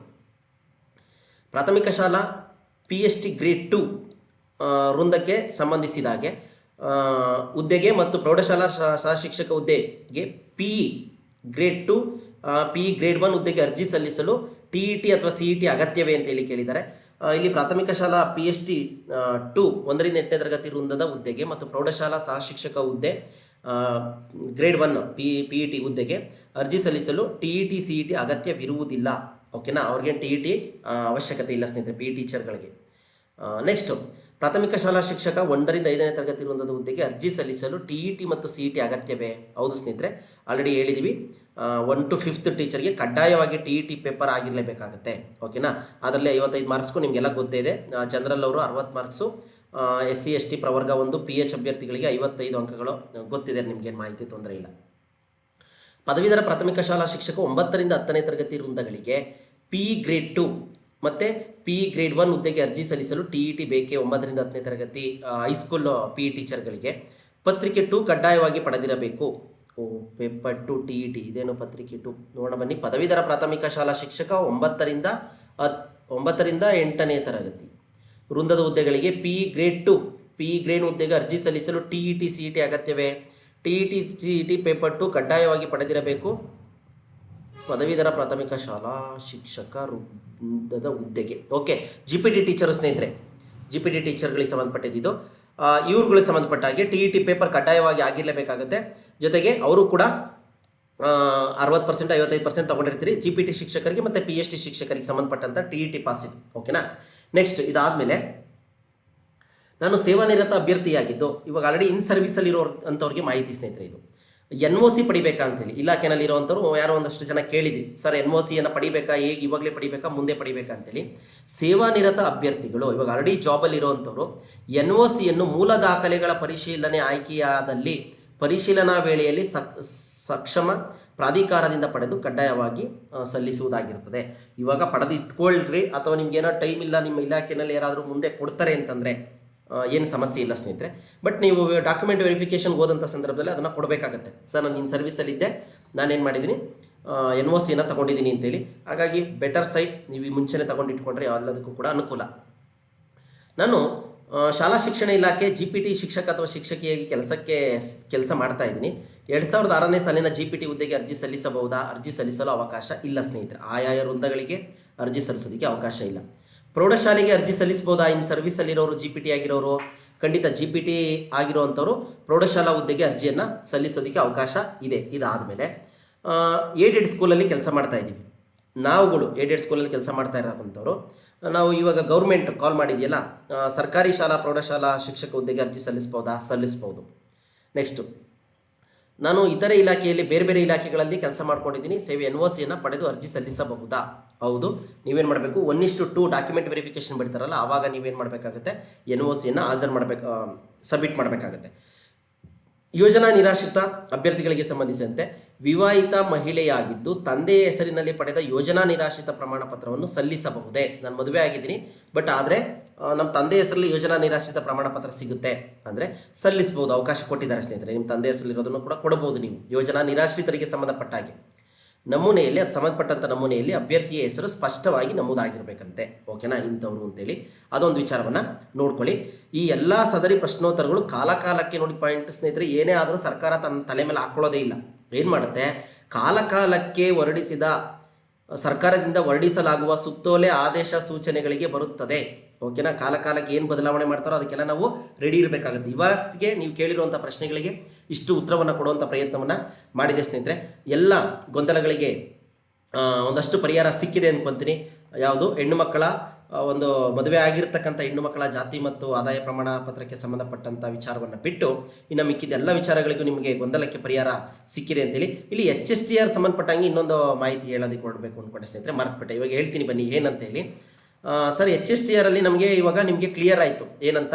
ನಾವು ಕನ್ನಡ ಮೀಡಿಯಮಲ್ಲಿ ಅಥವಾ ಇಂಗ್ಲೀಷ್ ಮೀಡಿಯಮಲ್ಲಿ ಓದಿದ್ರು ಕೂಡ ನಾವು 2 ಹುದ್ದೆಗಳಿಗೆ ಎಲಿಜಿಬಲ್ ಇದ್ದೀವಿ ಅಂತ. ಯಾಕಂಗೆ ತೋರಿಸಿದಾರೆ ಅವರು ಕನ್ನಡ ಮತ್ತು ಆಂಗ್ಲ ಮಾಧ್ಯಮ ಅಂತಂದರೆ, ನಾನು ಕಳೆದ ವಿಡಿಯೋದಲ್ಲೂ ಕೂಡ ಹೇಳಿದ್ದೆ ಸ್ನೇಹಿತರೆ, ಏನಾಗುತ್ತೆ ಹೈಸ್ಕೂಲ್ ಟೀಚರಲ್ಲಿ ನೇಮಕಾತಿ ಆದಂಥ ಸಂದರ್ಭದಲ್ಲಿ ಇದು ವಿಭಾಗವಾರ ಕೌನ್ಸಿಲಿಂಗ್ ಕರೀತಾರೆ ಸ್ನೇಹಿತರೆ. ಈಗ ನೀವು ಏನಾದರೂ ತುಮಕೂರಲ್ಲಿ ಎಕ್ಸಾಮ್ ಬರೀಬೇಕು ಬೆಂಗಳೂರು ವಿಭಾಗದಲ್ಲಿ ಅಂತ ಅನ್ಕೊಂಡಿದ್ರಿ ಅಂತ ಅನ್ಕೊಳ್ಳಿ. ಅದರಲ್ಲಿ ಏನಾದರೂ ನಿಮ್ಮ ರ್ಯಾಂಕಿಂಗ್ಗೆ ಬಂದಂಥ ಸಂದರ್ಭದಲ್ಲಿ ನಿಮಗೆಲ್ಲ ಪೋಸ್ಟ್ ಫಿಲ್ ಆಗಿ ಹೋಗಿದ್ರೆ ತುಮಕೂರಲ್ಲಿ, ನಿಮಗೆ ನೆಕ್ಸ್ಟ್ ಜಿಲ್ಲೆಯನ್ನು ಅವಕಾಶ ಕೊಡ್ತಾರೆ. ರಾಮನಗರ, ಬೆಂಗಳೂರು ಗ್ರಾಮಾಂತರ, ಚಿಕ್ಕಬಳ್ಳಾಪುರ, ಕೋಲಾರ, ಈ ರೀತಿ ಆಯ್ಕೆ ಮಾಡ್ಕೊಳ್ಳೋದಕ್ಕೆ ಒಂದು ಅವಕಾಶ ಇರುತ್ತೆ ನಿಮಗೆ. ಎಲ್ಲಿ ವಿಭಾಗವಾರು ನೇಮಕಾತಿ HSTನಲ್ಲಿ, GPT ಮತ್ತು PSTನಲ್ಲಿ ಹಂಗೆ ಬರೋದಿಲ್ಲ. ಆಯಾ ಜಿಲ್ಲೆನಲ್ಲೇ ನೀವು ತೊಗೊಳ್ಬೇಕು. ಆ ಜಿಲ್ಲೆಗೆ ಮುಗ್ದೋದ್ರೆ ನಿಮ್ಮ ರ್ಯಾಂಕಿಂಗು ಅಲ್ಲಿನ ಪೋಸ್ಟ್ಗಳು ರೋಸ್ಟರ್ ಪ್ರಕಾರ ಅಲ್ಲಿ ಮುಗ್ದೋಗುತ್ತೆ. ಹೈಸ್ಕೂಲ್ ಟೀಚರ್ಗಳಲ್ಲಿ ಮಾತ್ರ ಏನಾಗುತ್ತೆ, ವಿಭಾಗವಾರು ಕೌನ್ಸಿಲಿಂಗನ್ನು ಮಾಡ್ತಾರೆ ಸ್ನೇಹಿತರೆ. ಅಷ್ಟು ಜಿಲ್ಲೆಗಳಲ್ಲಿ ನೀವು ಎಲ್ಲಿ ಬೇಕೋ ಆಯ್ಕೆ ಮಾಡ್ಕೊಳ್ಬೋದಾಗಿದೆ. ಪರೀಕ್ಷೆಯನ್ನು ಆ ವಿಭಾಗವಾರು ಜಿಲ್ಲೆಗಳಲ್ಲಿ ಬರೆಯೋದಕ್ಕೆ ಪ್ರಯತ್ನವನ್ನು ಪಡಿ. ಅವಕಾಶ ಬೇರೆ ವಿಭಾಗದಲ್ಲಿ ಬರೆಯೋಕ್ಕಿದೆಯೋ ಹೇಗೋ ಅದು ನನಗೆ ಐಡಿಯಾ ಇಲ್ಲ. ಫಸ್ಟ್ ಬೆಂಗಳೂರು ವಿಭಾಗ ಅಂದರೆ ಆ ಯಾವ್ದಾದ್ರು ಒಂದು ಜಿಲ್ಲೆಯಲ್ಲಿ ನೀವು ಬರೀಬೋದು. ಗುಲ್ಬರ್ಗ ವಿಭಾಗ ಅಂದರೆ ಗುಲ್ಬರ್ಗದ ಯಾವ ವಿಭಾಗದ ಒಂದು ಜಿಲ್ಲೆಯನ್ನಾದರೂ ಕೂಡ ನೀವೇನು ಮಾಡಬಹುದು, ಪರೀಕ್ಷೆಯನ್ನು ಬರೀಬಹುದಾಗಿದೆ. ಈ ಪಾಯಿಂಟನ್ನು ಕೂಡ ನೆನ್ಪಿಟ್ಕೊಳ್ಳಿ. ಏನು ಮಾಡುತ್ತೆ ಸರ್ಕಾರ, ಅಪಾಯಿಂಟ್ ಆದಮೇಲೆ ನೀವು ಈ ವಿಚಾರವನ್ನು ಕೂಡ ನಿಮ್ಮ ಮನಸ್ಸಲ್ಲಿ ಇಟ್ಕೊಂಡಿರಿ. ಹೈಸ್ಕೂಲ್ ಟೀಚರ್ಗೆ ಕೌನ್ಸಿಲಿಂಗ್ ಕರೀತಾರೆ ಸ್ನೇಹಿತರೆ. ನಿಮ್ಗಲ್ಲಿ ಕನ್ನಡ ಮಾಧ್ಯಮ ಶಾಲೆಗಳನ್ನೂ ತೋರಿಸ್ತಾರೆ, ಓಕೆನಾ, ಇಂಗ್ಲೀಷ್ ಮಾಧ್ಯಮ ಶಾಲೆಗಳನ್ನೂ ತೋರಿಸ್ತಾರೆ. ಯಾರಿಗೆ, ಕಲಾ ಮತ್ತು ಜೀವವಿಜ್ಞಾನ ಶಿಕ್ಷಕರಿಗೆ. ನೀವೇನು ಮಾಡ್ತೀರಿ, ಇವಾಗ ಯಾವುದೋ ಒಂದು ಊರು ಅಂದ್ಕೊಳ್ಳಿ, ಯಾವುದೋ ರಾಮಾಪುರ ಅನ್ನೋ ಊರಲ್ಲಿ ಒಂದು ಹೈಸ್ಕೂಲ್ ಇದೆ. ಆ ರಾಮಾಪುರ ಅಂತಕ್ಕಂಥ ಊರಲ್ಲಿ ಕನ್ನಡ ಮೀಡಿಯಂ ಸ್ಕೂಲ್ ಇದೆ. ಚಂದ್ರಾಪುರ ಅಂತ ಒಂದು ಊರಿದೆ, ಆ ಊರಲ್ಲಿ ಒಂದು ಇಂಗ್ಲೀಷ್ ಮೀಡಿಯಂ ಸ್ಕೂಲ್ ಇದೆ. ರಾಮಾಪುರದಲ್ಲಿ ಕನ್ನಡ ಮೀಡಿಯಂ ಶಾಲೆ, ಚಂದ್ರಾಪುರದಲ್ಲಿ ಆಂಗ್ಲ ಭಾಷಾ ಶಾಲೆ ಇದೆ, ಹೈಸ್ಕೂಲು. ಅದರಲ್ಲಿ ನಿಮ್ಗೆ 2 ಶಾಲೆಯನ್ನು ತೋರಿಸ್ತಾನೆ ನೀವು ಅದ್ಯಾವುದೋ ಒಂದು ಜಿಲ್ಲೆಯಲ್ಲಿ. ಆಗೇನು ಮಾಡಬೇಕು, ನೀವು ಇಷ್ಟಪಟ್ಟು ಆಯ್ಕೆ ಮಾಡ್ಕೊಳ್ಬೇಕು. ಆಯ್ಕೆ ಮಾಡ್ಕೊಳ್ಬೇಕಾದ್ರೆ ಇದೊಂದು ಮಾಹಿತಿಯನ್ನು ತಿಳ್ಕೊಂಡಿರಿ ನೀವು. ಅವಾಗ ಏನು ಮಾಡಿಬಿಡ್ತಾರೆ, ನೀವು ಏನಾದ್ರೂ ರಾಮಾಪುರದ ಕನ್ನಡ ಶಾಲೆಯನ್ನು ಆಯ್ಕೆ ಮಾಡ್ಕೊಂಡ್ಬಿಟ್ರೆ ನಿಮ್ಗೇನು ಮಾಡ್ತಾರೆ, ಕನ್ನಡ ಮಾಧ್ಯಮ, ಸೈನ್ಸಿಗೆ ಸಂಬಂಧಪಟ್ಟಂಗೆ ಜೀವವಿಜ್ಞಾನ ಕನ್ನಡ ಮಾಧ್ಯಮ ಅಂತ ನಿಮ್ಗೆ ಆರ್ಡರನ್ನು ಕೊಡ್ತಾರೆ. ಅದೇ ನೀವು ಚಂದ್ರಾಪುರದಲ್ಲಿರ್ತಕ್ಕಂಥ ಆಂಗ್ಲ ಮಾಧ್ಯಮವನ್ನು ಆಯ್ಕೆ ಮಾಡಿಕೊಂಡ್ರೆ ಕಲಾ ಆಂಗ್ಲ ಮಾಧ್ಯಮ, ಜೀವವಿಜ್ಞಾನ ಆಂಗ್ಲ ಮಾಧ್ಯಮ ಅಂತೇಳಿ ಕೊಡ್ತಾರೆ. ಅವಾಗ ಏನಾಗುತ್ತೆ, ಈ ನಿಮಗೆ ಆರ್ಡರನ್ನು ಕೊಡ್ತಾರೆ, ನೀವು ಆ ಶಾಲೆಗೆ ಹೋಗಿ ಪಾಠ ಮಾಡಿಬಿಡ್ತೀರಿ ನಿಮ್ಮ ಅನುಕೂಲಕ್ಕೆ ತಕ್ಕನಾಗಿ. ಮುಂದೆ ಏನಾಗುತ್ತೆ ಅಂದರೆ ಇದ್ರದ್ದು ನೀವೇನಾದ್ರು ಟ್ರಾನ್ಸ್ಫರ್ಗೆ ಹಾಕೊಳ್ತೀರಾ ಅಂತ ಇಟ್ಕೊಳ್ಳಿ. ಆ ಒಂದು ಸಂದರ್ಭದಲ್ಲಿ ಇವಾಗಿರೋ ನಿಯಮ, ಮುಂದೆ ಏನಾದ್ರು ತಿದ್ದುಪಡಿಗಳಾಗ್ಬೋದು ಸರ್ಕಾರಿ ವರ್ಗಾವಣೆ ನಿಯಮಗಳಲ್ಲಿ. ಇವಾಗಿರೋ ನಿಯಮವನ್ನು ಹೇಳ್ತಾ ಇದ್ದೀನಿ.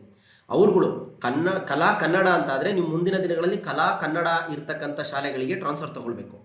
ಜೀವವಿಜ್ಞಾನ ಆಂಗ್ಲ ಅಂತಿತ್ತು ಅಂದರೆ ಮುಂದೆ ನೀವು ಜೀವವಿಜ್ಞಾನ ಆಂಗ್ಲ ಮಾಧ್ಯಮ ಶಾಲೆಗಳಿಗೆ ಹೋಗ್ಬೇಕು ಟ್ರಾನ್ಸ್ಫರ್ ತಗೊಂಡು, ಅಥವಾ ಮ್ಯೂಚುವಲ್ ತಗೊಂಡು ಹೋಗೋದಾದರೆ. ಇದು ಒಂದು ನಿಯಮ ಇವಾಗ ಇರುವಂಥದ್ದು. ಮುಂದೆ ಬದಲಾವಣೆ ಆದರೂ ಆಗ್ಬೋದು, ಆಗ್ದಲೇ ಇರ್ಬೋದು.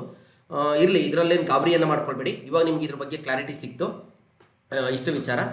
ಜೊತೆಗೆ ಮುಂದೊಂದು ದಿನ ಎಲ್ಲ ಸರ್ಕಾರಿ ಶಾಲೆಗಳಲ್ಲೂ ಕೂಡ ಇಂಗ್ಲೀಷ್ ಮೀಡಿಯಂ ಬರುವಂಥ ಸಾಧ್ಯತೆಗಳಿದ್ದಾವೆ. ಈಗ ಆಲ್ರೆಡಿ 1ರಿಂದ 5ನೇ ಕ್ಲಾಸ್ಗೆ ಬೈಲಿಂಗ್ ವೆಲ್ ಅಂತ ತೊಗೊಂಡ್ಬಿಟ್ಟಿದ್ದಾರೆ ಸ್ನೇಹಿತರೆ. ಅಂದರೆ ಕನ್ನಡ ಮಾಧ್ಯಮ ಮತ್ತು ಆಂಗ್ಲ ಮಾಧ್ಯಮ 2 ಮಾಧ್ಯಮದಲ್ಲಿ ಪಠ್ಯಪುಸ್ತಕಗಳು ಬಂದು ಆಗಿದೆ. ಒಂದಷ್ಟು ಸರ್ಕಾರಿ ಪ್ರೌಢಶಾಲೆಗಳಲ್ಲಿ HPSಗಳಲ್ಲಿ ಆಲ್ರೆಡಿ ಆಂಗ್ಲ ಮಾಧ್ಯಮಗಳು ಬಂದಾಗಿದೆ. ಹಾಗಾಗಿ ಮುಂದೊಂದು ದಿನ ನಾವು ಆಂಗ್ಲ ಮಾಧ್ಯಮಕ್ಕೆ ಸಿದ್ಧರಾಗುವಂಥ ಎಲ್ಲ ಲಕ್ಷಣಗಳು ಕಾಣ್ತಾ ಇದೆ ಅಂತ ಹೇಳ್ತಾ, ಜೊತೆಗೆ ಸ್ನೇಹಿತರೆ ನೀವು ಮತ್ತೊಮ್ಮೆ ನಾವು ಇನ್ನೂ ನಮ್ಮ ಚಾನಲ್ನ ಸಬ್ಸ್ಕ್ರೈಬ್ ಮಾಡಿಲ್ಲ ಅಂದರೆ ಅನಂತ ಜ್ಞಾನಧಾರೆ ಚಾನಲ್ನ ಸಬ್ಸ್ಕ್ರೈಬ್ ಮಾಡಿ. ಎಲ್ಲ ವಿಡಿಯೋಗಳಿದ್ದಾವೆ ಸ್ನೇಹಿತರೆ. ಈಗ ಜಸ್ಟ್ ಒಂದು ವಿಡಿಯೋವನ್ನು ಅಪ್ಲೋಡ್ ಮಾಡಿದ್ದೀನಿ ಸ್ನೇಹಿತರೆ, ನೋಡಿ. ಅದರಲ್ಲಿ ನಾವುಗಳು ಹೇಗೆ ಕಡಿಮೆ ಸಮಯದಲ್ಲಿ ಓದೋದಕ್ಕೆ ಅಭ್ಯಾಸವನ್ನು ಮಾಡ್ಕೊಳ್ಬೇಕಾಗುತ್ತೆ, ಯಾವ ವಿಚಾರದ ಕಡೆಗೆ ಹೆಚ್ಚಿನ ಗಮನವನ್ನು ಕೊಡಬೇಕು, ನಾವು ಎಲ್ಲಿ ಸಮಯವನ್ನು ಉಳಿಸ್ಕೊಂಡು ಯಾವ್ಯಾವ್ದ್ರ ಕಡೆ ಗಮನವನ್ನು ಕೊಡಬೇಕು, ಇಲ್ಲಿ ಸಿಲೆಬಸ್ ಪ್ರಕಾರ ನಾವು ಎಲ್ಲೆಲ್ಲಿ ನಮಗೆ ಮಾಹಿತಿ ಸಿಗುತ್ತೆ, ಕಂಟೆಂಟ್ ಸಿಗುತ್ತೆ ಅಂತಕ್ಕಂಥ ಎಲ್ಲ ವಿಚಾರವನ್ನು ಒಂದು ವಿಡಿಯೋದಲ್ಲಿ ಈಗ ತಾನೇ ಜಸ್ಟ್ ಅಪ್ಲೋಡ್ ಆಗಿದೆ. ಅಥವಾ ನೀವು ನಮ್ಮ ವಾಟ್ಸಪ್ ಮತ್ತು ಟೆಲಿಗ್ರಾಮ್ ಗ್ರೂಪ್ಗಳಿಗೆ ಜಾಯ್ನ್ ಆದರೆ ಅಲ್ಲಿ ಒಂದಷ್ಟು ಮಾಹಿತಿಗಳನ್ನ ನಾನು ಅಪ್ಲೋಡ್ ಮಾಡ್ತೀನಿ ಅಂತ ಹೇಳ್ತಾ ಸ್ನೇಹಿತರೆ. ಇದನ್ನು ಕ್ಲೀನಾಗಿ ಅರ್ಥ ಮಾಡ್ಕೊಳ್ಳಿ. ನೀವು ಒಂದಲ್ಲದೆ 2 ಸಲ ಈ ವಿಡಿಯೋವನ್ನು ನೋಡಿ ರೋಸ್ಟರ್ ಇದನ್ನು ಇಟ್ಕೊಂಡು ಈ ಮಾರ್ಗಸೂಚಿಗಳನ್ನ ಇಟ್ಕೊಂಡು ಓದಿ ಅರ್ಥ ಮಾಡಿಕೊಂಡು ಅಪ್ಲಿಕೇಶನ್ ಹಾಕಿ ಅಂತ ಹೇಳ್ತಾ ಎಲ್ರಿಗೂ ಇಂದಿನ ತರಗತಿಗೆ ಧನ್ಯವಾದಗಳು ಸ್ನೇಹಿತರೆ.